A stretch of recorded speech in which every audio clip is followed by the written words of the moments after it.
Los libros de Primera y Segunda de Samuel. En nuestras Biblias modernas, estos son dos libros separados, pero esa división es simplemente por la longitud del rollo. Originalmente fue escrito como una sola historia coherente. En este video hablaremos solo sobre Primera de Samuel. Después de que Israel fue rescatado de la esclavitud en Egipto, ellos hicieron un pacto con Dios en el monte Sinaí y eventualmente llegaron a la tierra prometida. Y ahí se suponía que Israel fuera fiel a Dios y obedeciera los mandamientos del pacto. Antes del libro de Samuel, el libro de Jueces mostró cómo Israel falló completamente en cumplir esa tarea. Fue un tiempo de caos moral y mostró la necesidad que tenía Israel de líderes sabios y fieles. El libro de Samuel provee una respuesta a esa necesidad. La historia del libro de Samuel se enfoca en tres personajes principales. El profeta, Samuel, de donde el libro toma su nombre. Luego tenemos al rey Saúl y después de él, al rey David.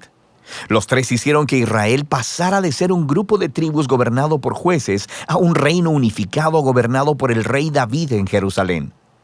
Y el libro de Samuel tiene un diseño fascinante que entreteje la historia de estos tres personajes en 4 partes principales.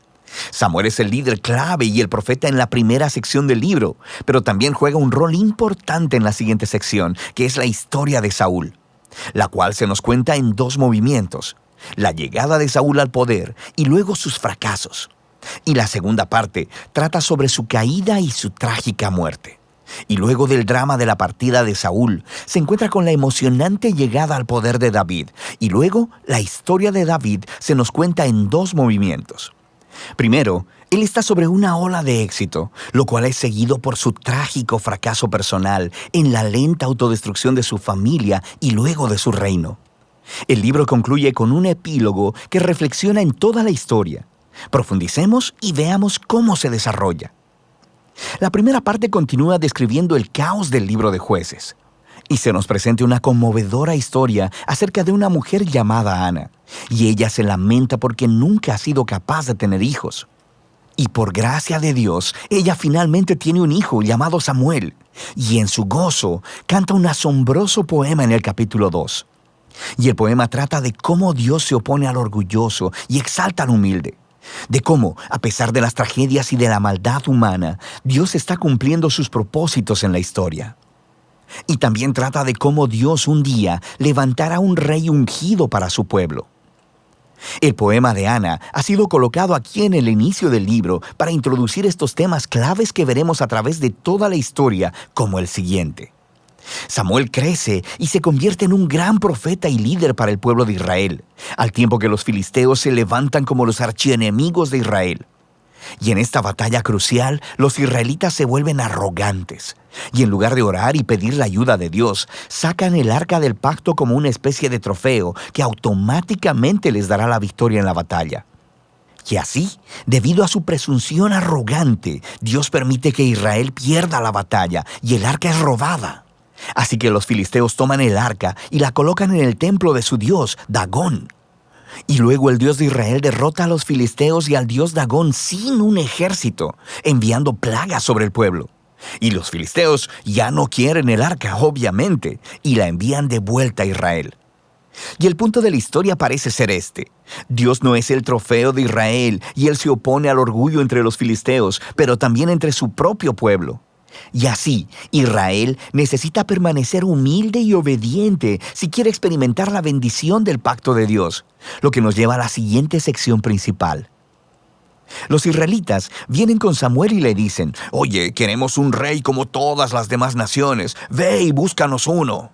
Y Samuel, un poco molesto, va y consulta con Dios, y Dios le dice: «Sí, sus motivos son malos, pero si quieren un rey, dáselos». Y así se nos presenta Saúl. Saúl es un personaje trágico porque empieza siendo muy prometedor. Es alto y bien parecido. Es el candidato perfecto para ser rey. Pero tiene fallas de carácter profundas. Es deshonesto, le falta integridad y parece incapaz de reconocer sus propios errores. Y estas fallas se convierten en su perdición. Él gana algunas batallas al principio, pero sus fallas son tan profundas que eventualmente se descalifica a sí mismo por desobedecer descaradamente los mandamientos de Dios. Así que el anciano Samuel confronta a Saúl y a Israel. Él le había advertido al pueblo de que solo serían beneficiados por un rey que fuera humilde y fiel a Dios. De otro modo, los reyes de Israel traerían la ruina. Así que le informa a Saúl que Dios levantará un nuevo rey para reemplazarlo. Y así comienza la caída de Saúl. Al mismo tiempo, Dios está trabajando detrás de escena para levantar a ese nuevo rey. Es un insignificante pastor joven llamado David. Es el candidato menos probable para ser rey. Pero la famosa historia de David y Goliat muestra que Dios no eligió a David por la posición de su familia, sino simplemente por su confianza radical y humilde en el Dios de Israel. De manera que esta historia encarna todos los temas del poema de Ana. Los orgullosos Saúl y Goliat son humillados, mientras que el humilde David es enaltecido. De aquí vemos a Saúl descender lentamente a la locura, mientras David llega al poder. David comienza a trabajar para Saúl como general, y está ganando todas las batallas, y también está ganando toda la fama. Y Saúl se pone celoso y empieza a perseguir a David, hostigándolo y tratando de asesinarlo. David no ha hecho nada malo, así que David simplemente huye y espera en el desierto. Y aquí vemos el verdadero carácter de David. Él tiene muchas oportunidades de matar a Saúl, pero no lo hace. Él simplemente confía que a pesar de la maldad de Saúl, Dios levantará un nuevo rey para su pueblo. Lo que también es interesante es que muchos de los poemas de David que encuentras en el libro de Salmos están ligados a este momento de su vida, y todos expresan la misma actitud de confianza. Y así que esta sección del libro termina con la espantosa muerte de Saúl después de perder una batalla con los filisteos. Primera de Samuel cuenta algunas de las historias más detalladas y bien narradas que encontrarás en la Biblia. Y los personajes Saúl y David son presentados de manera muy realista. Y el autor los está exponiendo como estudios de carácter para que puedas encontrarte a ti mismo en ellos. Así que en la historia de Saúl vemos una advertencia. Es crucial que reflexionemos en nuestras propias fallas de carácter y cómo nos dañan a nosotros y a los que nos rodean. Y con la ayuda de Dios necesitamos humillarnos a nosotros mismos y lidiar con nuestro lado oscuro para que la historia de Saúl no se convierta en la nuestra. David, por otro lado, se nos presenta como ejemplo de paciencia y confianza del tiempo de Dios en nuestras vidas. Él está huyendo en el desierto, siendo perseguido por Saúl.